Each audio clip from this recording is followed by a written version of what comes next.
نحمده ونصلي على رسوله الكريم أما بعد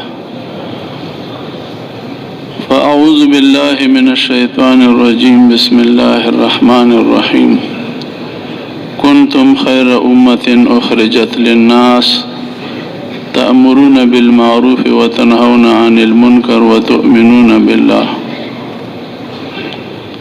وقال جل جلاله قل هذه سبيلي أدعو إلى الله على بصيرة أنا ومن اتبعني وقال النبي صلى الله عليه وسلم بلغوا عني ولو آية وقال عليه السلام أيها الناس قولوا لا إله إلا الله تفلحوا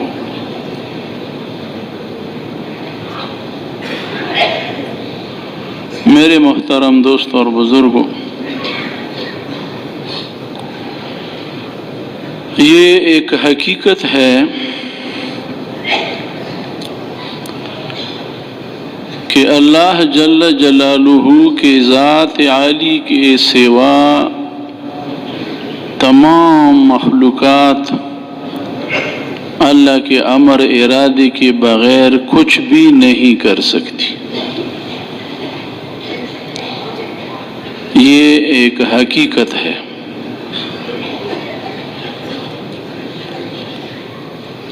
کیونکہ مخلوق ہر اس چیز کو کہتے ہیں جو پیدا کی گئی ہے، وہ پیدا کرنے والا صرف اللہ جل جلالہ کی ذات ہے۔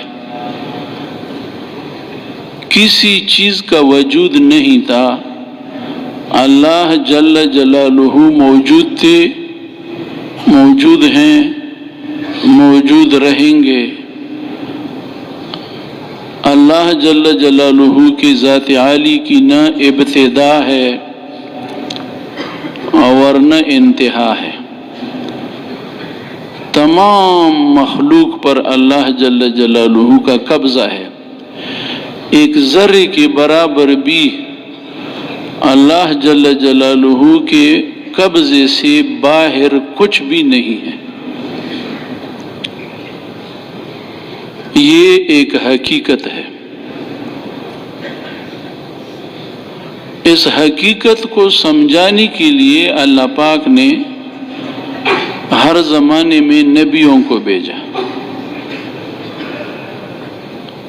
کہ انسان اس حقیقت کو سمجھے۔ جب حقیقت کو سمجھیں گے تو اس پر محنت جب کریں گے، اس کی طرف کوشش کریں گے تو یہ کامیابی کی طرف بڑھیں گے۔ اور اگر حقیقت کو نہ سمجھے تو پھر جو قدم بھی اٹھائیں گے یہ انسان وہ ناکامی کی طرف ہوگا۔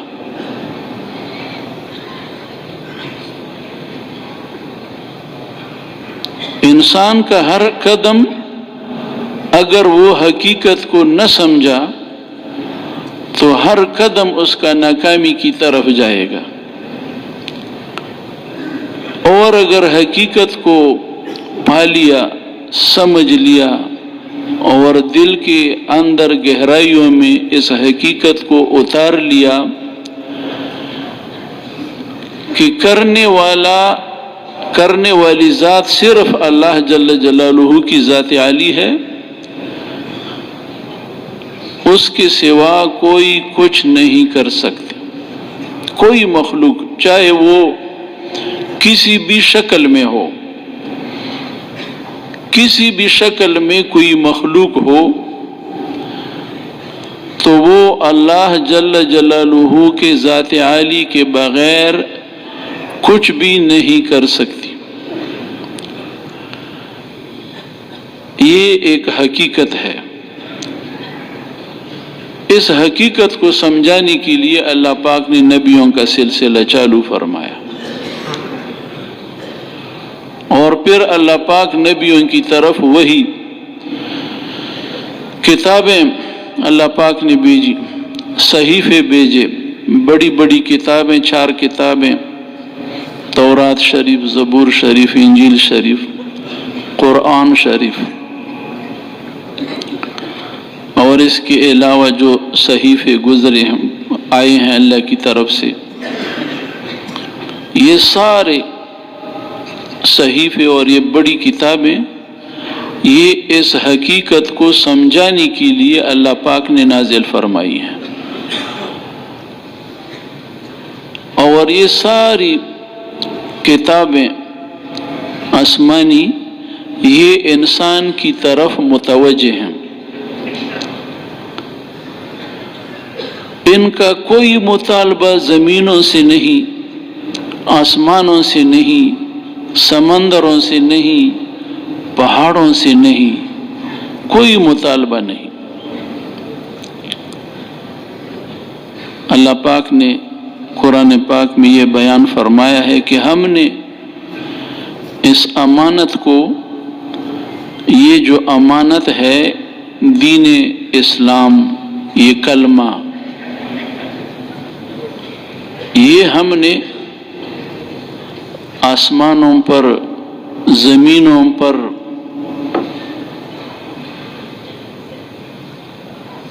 پہاڑوں پر،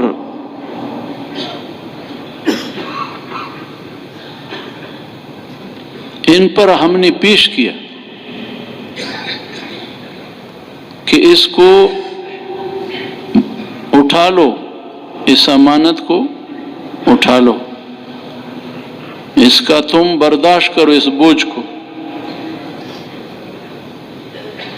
تو سب نے معذوری ظاہر فرما دی کہ اے اللہ ہمارے اندر اس امانت کو اٹھانے کی ہمارے اندر طاقت نہیں ہے۔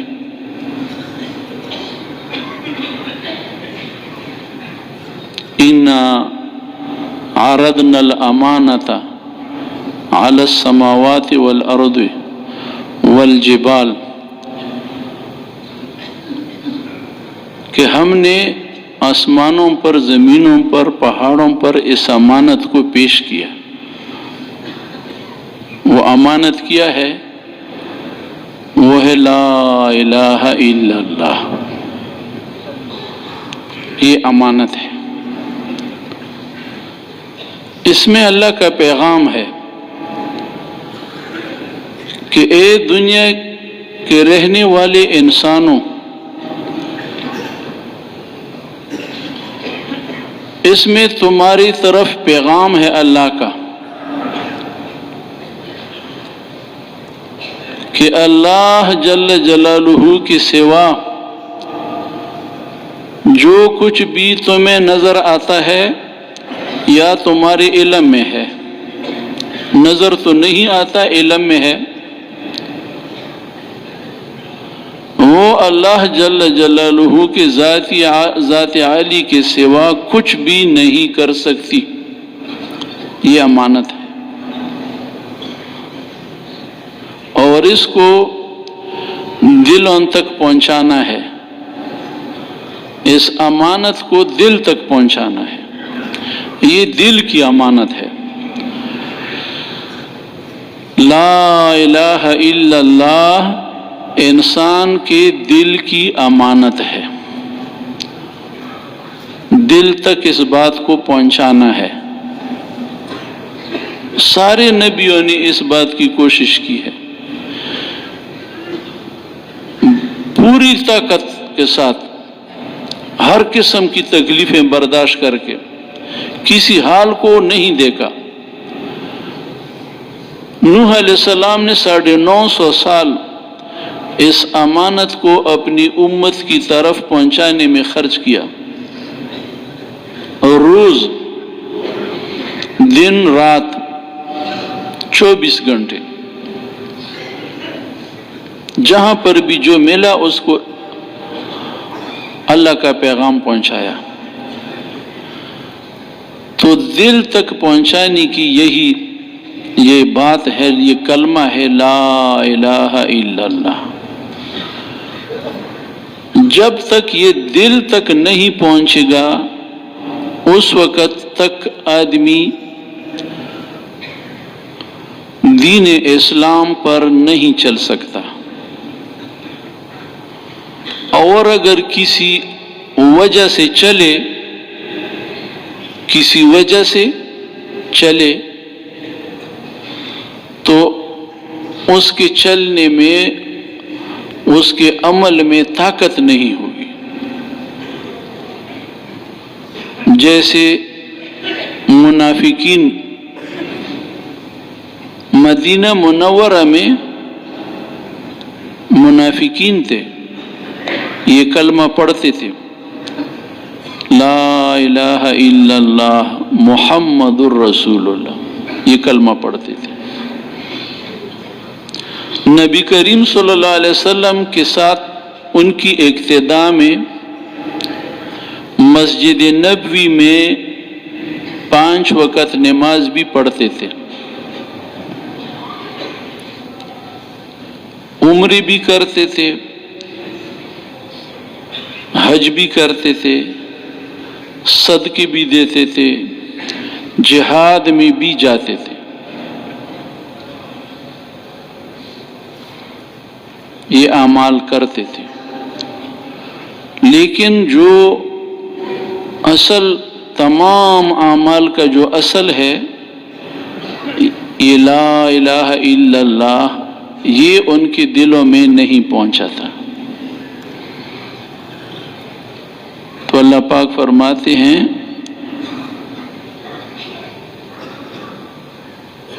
کہ جس کے دل میں یہ کلمہ نہیں پہنچا، زبان پر ہے، فَلَا نُقِيمُ لَهُمْ يَوْمَ الْقِيَامَةِ وَزْنًا، ہم ان کے اعمال کا وزن، ان کے اعمال میں وزن نہیں ہوگا، صفر ہوگا۔ ترازو میں نمازیں ڈالی جائیں گی لیکن وزن نہیں ہوگا، ترازو میں باری یعنی اس میں وہ وزن پیدا نہیں ہوگا جس سے ترازو نیکی کا باری ہو جائے۔ تو جن کے دلوں میں یہ کلمہ بالکل نہیں ہے ان کا تو وزن بالکل صفر ہے، اور جن کے دلوں میں کلمہ اس کا یقین ہے لیکن یقین ضعیف ہے، کمزور ہے، تو اس حساب سے ان کے اعمال کا وزن، ترازو میں وزن اس کا ہوگا، اعمال کا وزن ترازو میں اس کلمے کے یقین کے مقدار کے ساتھ ہوگا۔ جتنے کلمے کا یقین ہوگا اسی مقدار میں عمل میں وزن پیدا ہوگا۔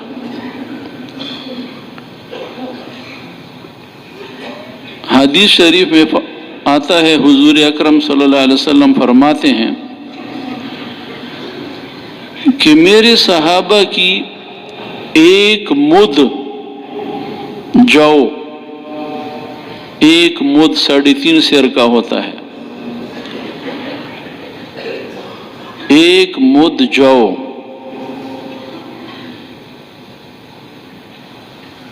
بعد میں آنے والوں کے احد پہاڑ کے برابر سونا اللہ کی رضا کے لیے، خالص اللہ کی رضا کے لیے دینے والوں کا احد کے پہاڑ کے برابر وزن کا سونا اللہ کی رضا کے لیے، ریا کے لیے نہیں، اللہ کی رضا کے لیے،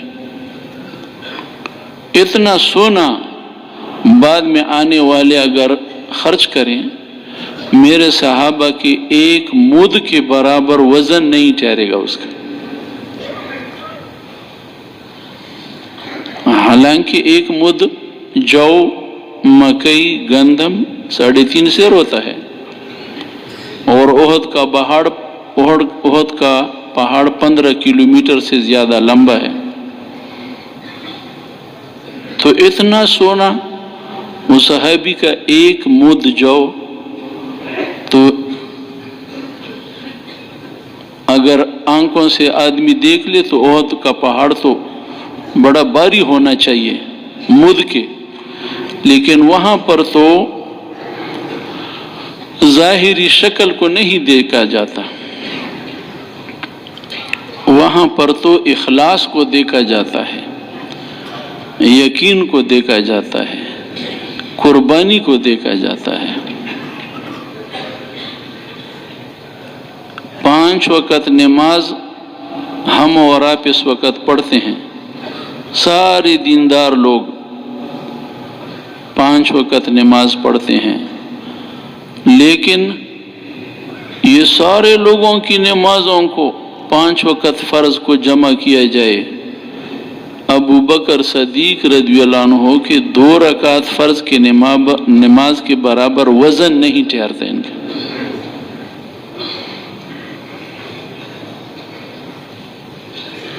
اس میں وجہ کیا ہے؟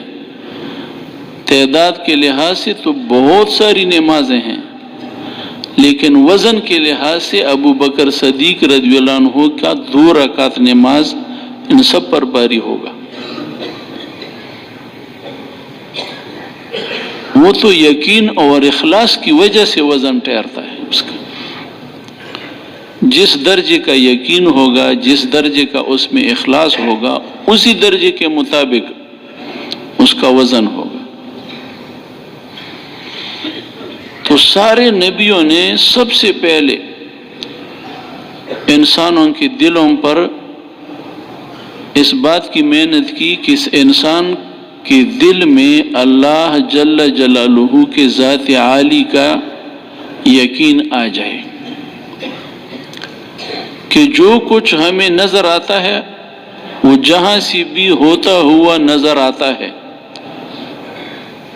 وہاں سے نہیں ہو رہا، اللہ جل جلالہ سے ہو رہا ہے۔ آج تک جو ہوا اللہ کے ذات سے ہوا، اس وقت پورے عالم میں جو کچھ ہو رہا ہے اللہ جل جلالہ کے ذات عالی سے ہو رہا ہے۔ قیامت تک جو ہوگا وہ اللہ جل جلالہ کے ذات عالی سے ہوگا۔ یہ ایک حقیقت ہے۔ اب یہ حقیقت جو آدمی دل میں اتار دے تو یہ حقیقت جب دل میں اتر جائے تو اللہ پاک اگر وہ ایک شخص ہے تو ایک شخص کے لیے اس کائنات کو مسخر کر دیں گے، سارے زمین و آسمان کی طاقتوں کو اس کے تابع بنا دیں گے۔ اور اگر وہ ایک جماعت ہے تو اس جماعت کو اللہ پاک ذریعہ بنائیں گے اور سارے زمین و آسمان کی طاقتوں کو اس جماعت کے تابع بنا دیں گے۔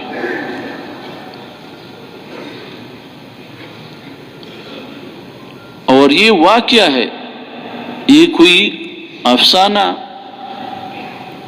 یا کوئی قصے کہانی نہیں ہے، یہ واقعہ ہے۔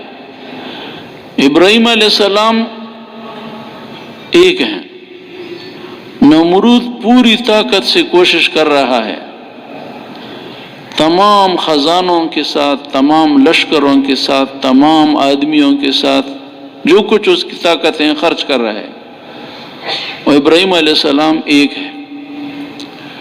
ابراہیم علیہ السلام کے لیے آگ تیار کیا، اس کو جلانے کے لیے پوری نمرودی طاقت اس کی مخالفت پر ہے۔ ابراہیم علیہ السلام کو باندھا گیا رسیوں سے، آگ کے ڈالنے کے لیے انتظام کیا گیا کہ آگ میں اس کو ڈلوا دیں۔ اب اس وقت میں ابراہیم علیہ السلام کی نظریں نہ تو نمرود پر ہیں نہ آگ پر ہیں، وہ براہ راست اللہ جل جلالہ کی طرف دیکھ رہے ہیں۔ این وقت پر اللہ پاک ملائکہ اجازت چاہتے ہیں اللہ پاک سے کہ خلیل اللہ کی مدد کریں. اللہ پاک نے فرمایا کہ جاؤ کرو مدد. تو جبرائیل علیہ السلام بھی آئے، میکائیل علیہ السلام بھی آئے، اور اس موقع پر انہوں نے کہا کہ حکم فرماؤ، حکم کرو، جو تم حکم کرو گے ویسے ہم کریں گے. اب سارا نقشہ تیار ہے، مرنے کا نقشہ، جلنے کا نقشہ مکمل طور پر تیار ہے. اور اتنی بڑی قوت، مخلوق کی سب سے بڑی قوت جو ہے وہ جبرائیل علیہ السلام جب اصلی شکل میں آ جائیں تو سر اس کا عرش معلا تک اور پیر تخت و سرا تک، اتنی بڑی مخلوق مدد کے لیے پہنچی. میکائیل علیہ السلام پہنچے اور عرض کرتے ہیں کہ حکم کرو. اب اس وقت ابراہیم علیہ السلام جبرائیل علیہ السلام کو بھی کہتے ہیں، میکائیل علیہ السلام کو بھی کہتے ہیں کہ مجھے تم سے حاجت نہیں ہے. یہ تو میرے بھائی دوستوں اور بزرگوں، یہ تو ایک بات ہے، میں بیان کر رہا ہوں، آپ سن رہے ہیں. لیکن آدمی تصور کر لے کہ اگر میرے ساتھ ایسا کوئی واقعہ پیش آ جائے اور مجھے موت کے لیے باندھا جائے، اور پھر اس وقت تو ایک معمولی مخلوق کی طرح بھی آدمی دوڑتا ہے کہ کسی نہ کسی طرح میں بچ جاؤں. اور ابراہیم علیہ السلام اتنے بڑے مخلوق سے کہتے ہیں کہ تمہاری ضرورت نہیں ہے، حاجت ہے، میں محتاج ہوں، اس میں شک نہیں ہے، لیکن تم دونوں کا محتاج نہیں ہوں. میں جس کا محتاج ہوں وہ مجھے دیکھ رہا ہے. اتنے بڑے مخلوق، لیکن اس کے دل کے اندر یہ کلمہ تھا کہ ان سے نہیں ہوتا، جبرائیل علیہ السلام سے بھی نہیں ہوتا، میکائیل علیہ السلام سے بھی نہیں ہوتا، نمرود سے بھی نہیں ہوتا، آگ سے بھی نہیں ہوتا. یہ تو مخلوق ہے. خالق تو اللہ جل جلالہ ہے. اگر وہ بچانا چاہتے تو اس کے لیے کوئی مسئلہ تو نہیں ہے، اس کے لیے مسئلہ نہیں ہے. اگر بچانا چاہتا ہے، اگر جلانا چاہتا ہے تو اس کے لیے بھی میں تیار ہوں. تو پھر کیا ہوا؟ اللہ پاک نے براہ راست حکم دیا آگ کو کہ ٹھنڈی ہو جاؤ. یہ واقعہ قرآن پاک میں اللہ پاک نے بیان کیا ہے. واقعہ تو ابراہیم علیہ السلام کے ساتھ ہوا، اور بیان کر رہے ہیں مکہ مکرمہ میں حضرت محمد صلی اللہ علیہ وسلم کو کہ حال واقعہ یہی ہے، حقیقت یہی ہے کہ کسی سے کچھ نہیں ہوتا.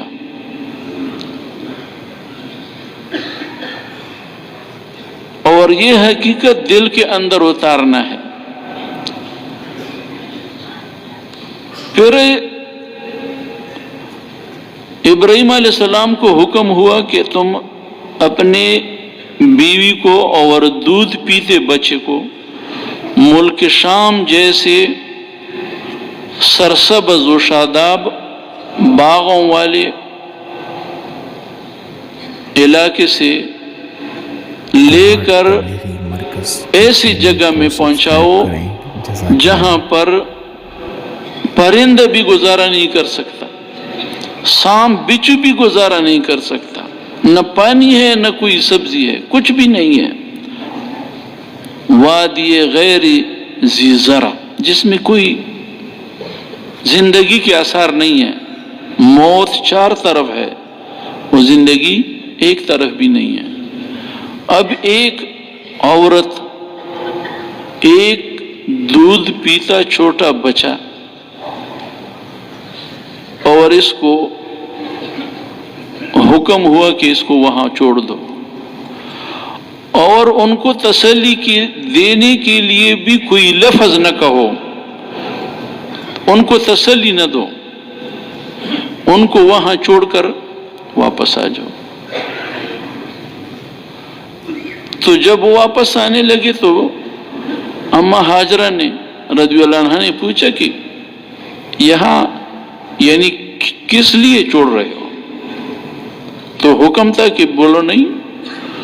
تو وہ سمجھ گئی کہ اللہ کا نبی ہے، اللہ کا نبی تو اپنی طرف سے کچھ نہیں کر سکتا، نہ کرتا ہے، تو اتنا کہا کہ اللہ کا حکم ہے، تو سر سے اشارہ کی کہ ہاں حکم ہے، حکم پر تمہیں چھوڑ رہا ہوں۔ تو وہ تو ایمان والی، یقین والی عورت تھی، اس نے کہا کہ جب یہ حکم ہے تو حکم دینے والا جو ہے وہ ہمیں ضائع نہیں کرے گا۔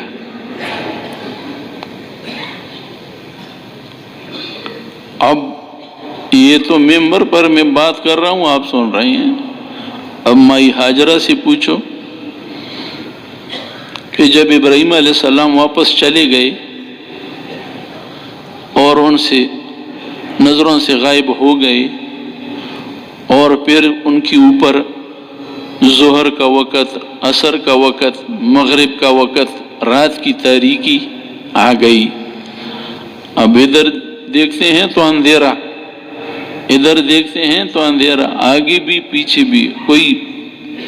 اب ایسے وقت میں آدمی تو اپنے گھر میں جب اکیلا ہو تو ڈرتا ہے، اپنے گھر میں تو ایک لک و دک بیابان، اس میں زندگی کا کوئی اثر نہیں ہے، نہ پانی ہے نہ کچھ ہے، نہ کچھ، نہ کوئی درخت ہے نہ کوئی مکان ہے نہ جھونپڑی، کچھ بھی نہیں ہے، اور رات آ گئی تو اس پر کیا گزری ہوگی۔ تو دل کے اندر وہی بات تھی، یہ امانت جو کلمے کی تھی یہ ان کے دل کے اندر اتری ہوئی تھی کہ جب حکم ہے تو حکم والا دینے والا ضائع نہیں کرے گا۔ تو پھر اللہ پاک نے یہ نہیں کیا کہ صبح سویرے زمزم کا چشمہ پھوٹ پڑا، صبح سویرے بس زمزم پینے لگے، نہیں، بچے ماں کی چھاتی میں دودھ ختم ہوا، کھانا پینا بند ہے، جو کچھ کھانا پینا تھا ختم ہو گیا، چھاتی میں دودھ بند ہو گیا، بچہ جو ہے وہ کھانے اور پینے اور پیاس کی وجہ سے یہاں تک بات پہنچی کہ اپنے پاؤں رگڑ کے موت کے قریب، بالکل قریب پہنچ گیا، پاؤں رگڑ رہا ہے۔ اب اس وقت پر جب وہ پاؤں رگڑ رہا ہے تو اس وقت پر اللہ پاک نے ان کی قربانی کو قبول کر کے چشمہ ایک حد تک ان کو پہنچایا، پھر چشمہ جو ہے ان کے پاؤں سے چشمہ چالو ہو گیا۔ پہلے دن چالو نہیں ہوا، پتہ نہیں اس میں کتنے دن گزر گئے ہوں گے، انہوں نے کس طریقے سے یہ وقت پورا کیا ہوگا۔ بہرحال جب وہ اس وقت یہاں تک پہنچے تو اس پانی چالو ہو گیا، چشمہ زمزم کا۔ اب زمزم حدیث شریف میں آتا ہے کہ زمزم کا پانی جس مقصد کے لیے پیو گے وہ پورا ہوگا۔ تو اللہ پاک نے انتظام کیا، اور پھر اسی زمزم کے ذریعے سے ان کی ضرورتیں اللہ پاک نے پوری فرمائی۔ اور وہاں پر ابراہیم علیہ السلام جب آؤٹ میں چلے گئے تو دعا مانگی، ان کے سامنے نہیں، جب پردے میں چلے گئے کچھ فاصلے پر تو دعا مانگی کہ اللہ میں نے اپنے اولاد کو تیرے حکم کے مطابق اس لک و دک بیابان میں تیرے نام پر چھوڑ دیا۔ کس لیے؟ کہ تیرا حکم یہاں پر زندہ ہو جائے۔ ربنا لیقیموا الصلاۃ، کی نماز چالو ہو جائے، تیری بندگی چالو ہو جائے۔ اب وہاں پر کعبہ شریف نہیں ہے، کچھ بھی نہیں ہے، کہ یہاں پر تیری بندگی کا نظام چالو ہو جائے، دین اسلام چالو ہو جائے۔ اور اے اللہ، اپنے انسان اپنے بندوں کے دلوں کو ان کی طرف موڑ دے اور ان کو روزی میوے کھلا دے۔ دعا مانگی، دعا قبول ہو گئی، نظام چالو ہو گیا۔ لک و دک بیابان میں اللہ نے ان کو زندہ بھی رکھا، اور ایک قافلہ کہیں سے آ رہا تھا، وہ وہاں پر رہائش پذیر ہو گئے، اور ان کے ساتھ وہ زندگی کا نظام چالو ہو گیا، اور دین اسلام کا نظام بھی وہاں، کعبہ شریف بھی اللہ پاک نے ان کے ذریعے سے بنایا، دوبارہ اٹھایا۔ کعبہ شریف تو آدم علیہ السلام سے بھی پہلے بنا تھا، نوح علیہ السلام کی طوفان میں اللہ نے اس کو اٹھایا، پھر ابراہیم علیہ السلام کے ذریعے سے دوبارہ اس کی بنیادوں کو اٹھایا، ایک نظام چالو ہوا۔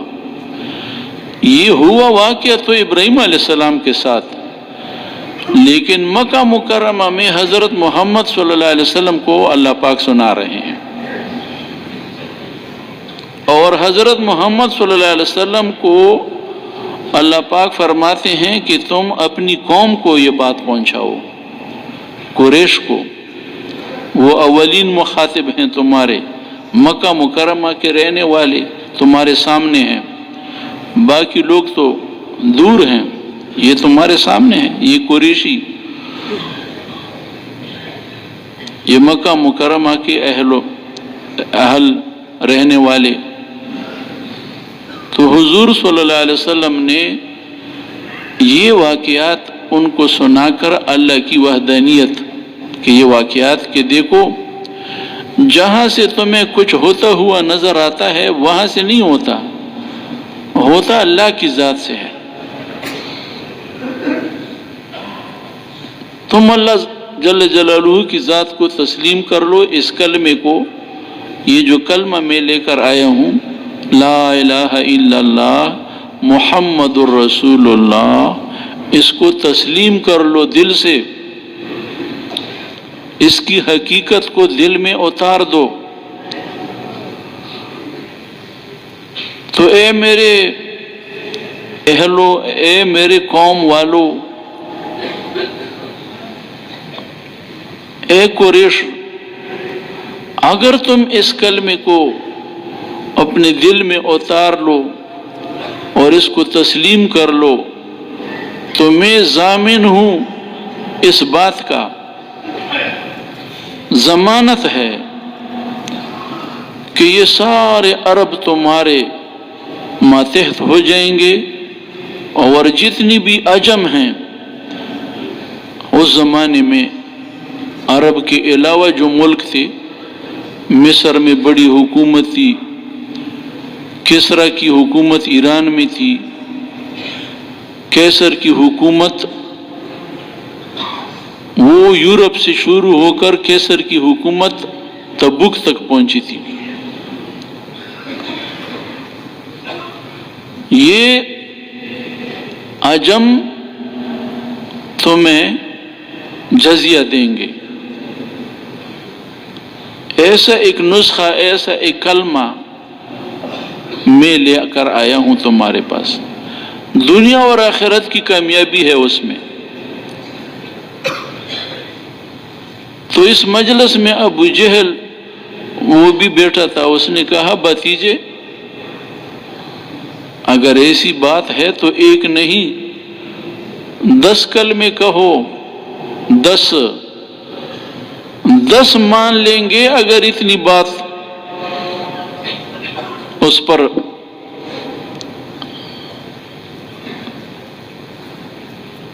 ہمیں ملے، یہ ہو جائے تو 10 تو مان لیں گے، ایک نہیں.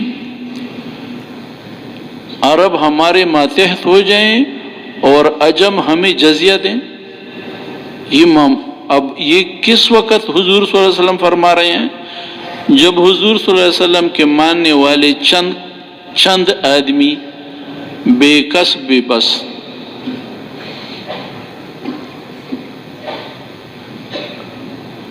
اور نہ خود حضور صلی اللہ علیہ وسلم کے ساتھ حکومت ہے، نہ کوئی فوج پولیس ہے، نہ کوئی اس کے ساتھ مال و دولت ہے، کوئی دنیاوی طاقت. جو آدمی انسان جو کچھ جن سے آدمی کو کچھ طمع ہوتا ہے، امید ہوتی ہے کہ یہاں سے کچھ ہو جائے گا، میری زمین ہے، حکومت ہے، پارٹی ہے،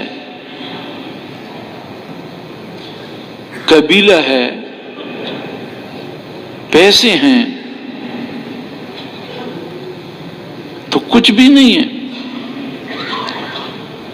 اور ان کو یہ دعوت دے رہے ہیں کہ ایک کلمے کو تسلیم کر لو، سارے عرب تمہارے ماتحت اور عجم تمہیں جزیہ دیں گے. تو پھر انہوں نے ابو جہل نے کہا کہ وہ کون سا کلمہ ہے؟ تو فرمایا کہ یہ اقرار کر لو کہ لا الہ الا اللہ محمد الرسول اللہ. یہ اقرار کر لو. اس کا یہ ضمانت ہے پوری زمین و آسمان کے مسخر کرنے کی ضمانت ہے. زمین بھی تمہارے تابع، آسمان بھی تمہارے تابع. تو جو بدبخت تھے ازلی، انہوں نے تو تسلیم نہیں کیا، اور جو اللہ پاک کے نیک بندے تھے جن کو اللہ پاک نے چنا تھا حضور صلی اللہ علیہ وسلم کے صحبت کے لیے، صحابہ بنے، انہوں نے تسلیم کیا. اور پھر انہوں نے اس کلمے کو پکانے کے لیے اپنے آپ کو پیش کیا کہ ہم اس کلمے کو دل میں اتارنے کے لیے تیار ہیں. پھر کلمہ ایسے نہیں پکتا جیسے بٹی جو ہوتے ہیں اینٹوں والے، تو اینٹوں والے بٹی جو ہوتے ہیں تو اینٹ بنانے والے کچی اینٹ بناتے ہیں. تو کچی اینٹ کے اوپر وہ ان کا بھروسہ نہیں ہوتا، اس سے مکان نہیں بنتا. پھر اس کو بٹی کے اندر ڈال کر پکاتے ہیں. اس کو جب پک جاتا ہے پھر اس کو نکالتے ہیں، پھر لوگوں سے کہتے ہیں کہ اب لے لو، یہ مکان بناؤ، جتنی چھتیں میں اس پر ڈال دو، ڈالتے جاؤ. تو مکہ مکرمہ میں صحابہ کرام ان کی تربیت کا زمانہ تھا. حالات آ گئے، حضور صلی اللہ علیہ وسلم پر حال آ گیا، صحابہ کرام پر حالات آ گئے. اب کلمہ اندر پک رہا ہے کہ کسی سے نہیں ہوتا، ایک اللہ سے ہوتا ہے. اس میں 13 سال لگ گئے. 13 سال کے بعد حکم ہوا کہ اب ہجرت کرو. تو مکہ مکرمہ کو چھوڑ کر مدینہ منورہ چلے گئے. مدینہ منورہ میں پھر اللہ پاک نے یہ کلمہ جو انہوں نے پکایا تھا، تو پھر اللہ پاک نے مدینہ منورہ میں ان کے اوپر ظاہر کر دیا.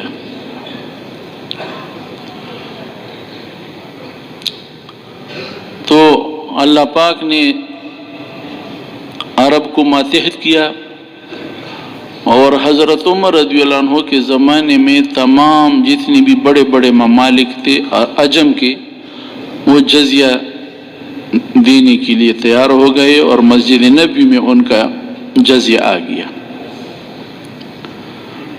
وہ جو ضمانت حضور صلی اللہ علیہ وسلم نے ان کو دی تھی، وہ اللہ پاک نے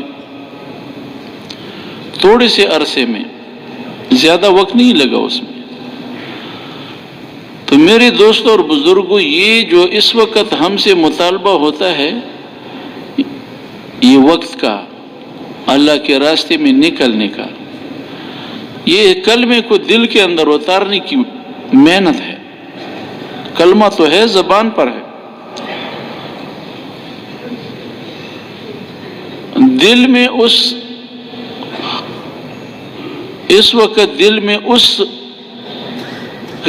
اس کی اتنی مقدار یا اس کا اتنا وزن یا اس کی اتنی وہ نہیں ہے کہ وہ ہمارے اندر طاقت پیدا کر دے اسلام پر چلنے کی۔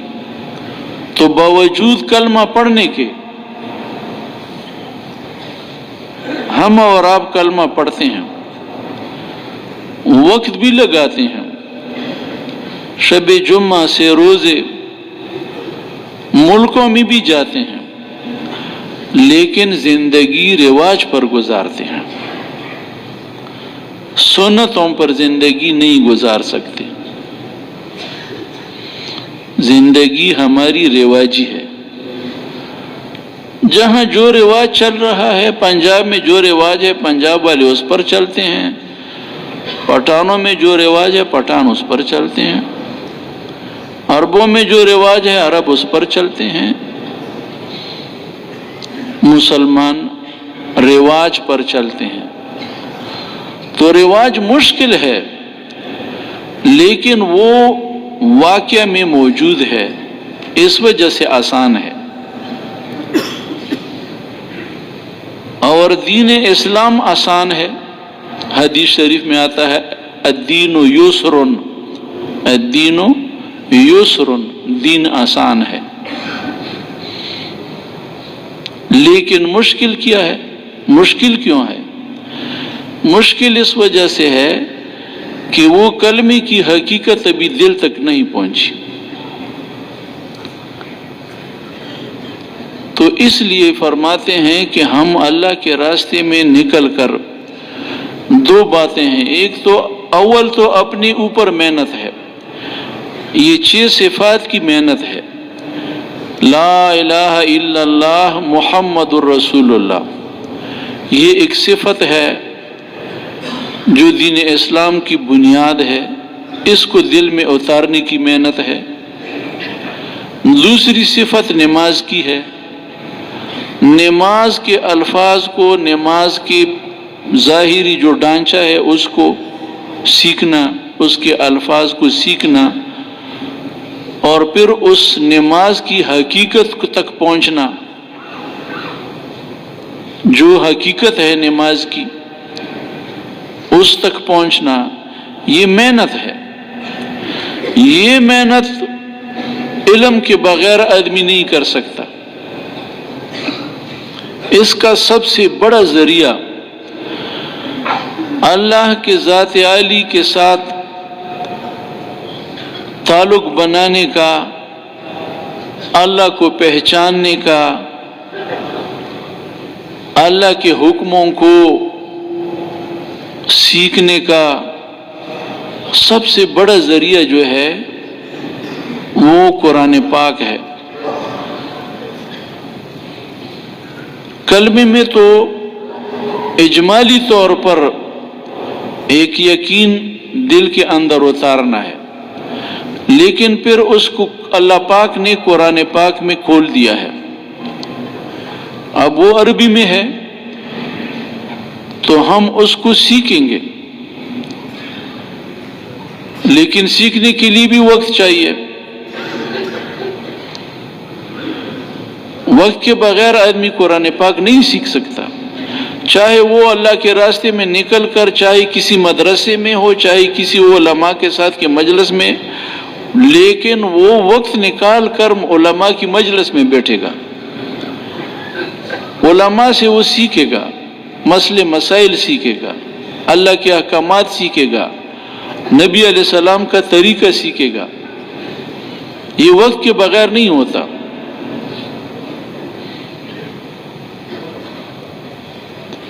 اور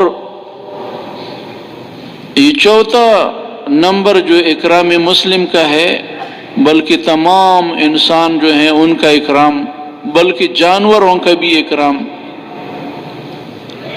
مسلمانوں کا تو پہلے نمبر پر، عام انسانوں کا دوسرے نمبر پر، جانوروں کا، چرند پرند کا، مویشیوں کا، بھیڑ بکریوں کا، ان کا حق، ان کا اکرام تیسرے نمبر پر۔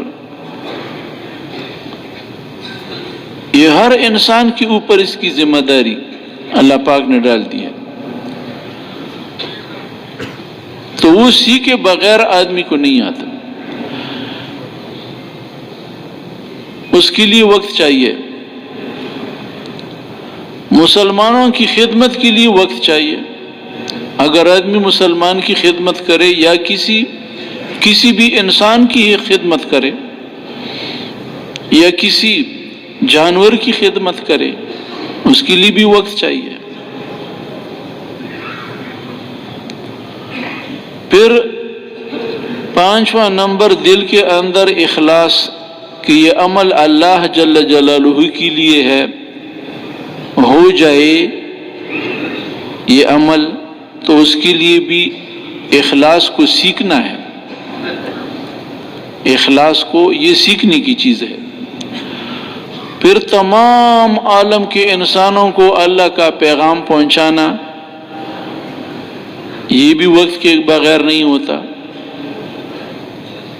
اس کے لیے بھی وقت چاہیے۔ تو صحابہ کرام نے ان صفات کو سیکھنے کے لیے وقت دیا۔ جب یہ صفات ان کی زندگی میں آ گئے تو پوری دین پر چلنا ان کے لیے آسان ہو گیا، اور یہ اس وقت بھی یہی ذریعہ ہے۔ تو یہ 6 صفات بیان کرنے کے لیے نہیں ہے، صرف بیان نہیں ہے، بلکہ ان صفات کو سب سے پہلے اپنی ذات میں پیدا کرنا اس کی محنت ہے، اور پھر ان صفات کو مسلمانوں کے اندر پیدا کرنا، اور پھر ان صفات کو پورے عالم کے انسانوں تک پہنچانا، کیونکہ حضور صلی اللہ علیہ وسلم کو اللہ پاک نے خاتم النبیین بنا کر بھیجا ہے، اور وہ آخری نبی ہیں اور ان کی امت آخری امت ہے۔